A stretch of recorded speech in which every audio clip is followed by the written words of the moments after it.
Hi friends, இன்றைக்கி ABC juice எப்படி செய்கிறதுன்னு பார்ப்போமா.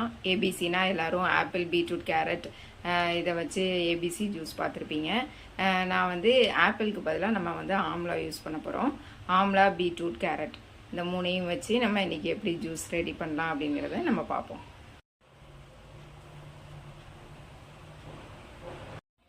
இதில் வந்து கேரட்டு, பீட்ரூட்டு, அப்புறம் ஆம்லா, நெல்லிக்காய் இது அவ்வளோத்தையும் நம்ம வந்து இப்போ சீவி மிக்சி ஜாரில் போட்டாச்சு.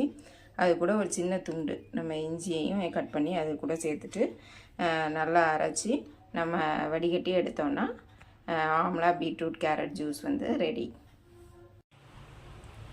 Juice ready. Amla, beetroot, carrot.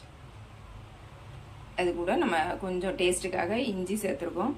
இதை நீங்களும் வீட்டில் ட்ரை பண்ணி பாருங்கள். எப்படி இருந்ததுன்னு கீழே கமெண்ட் செக்ஷனில் சொல்லுங்கள். Thank you friends.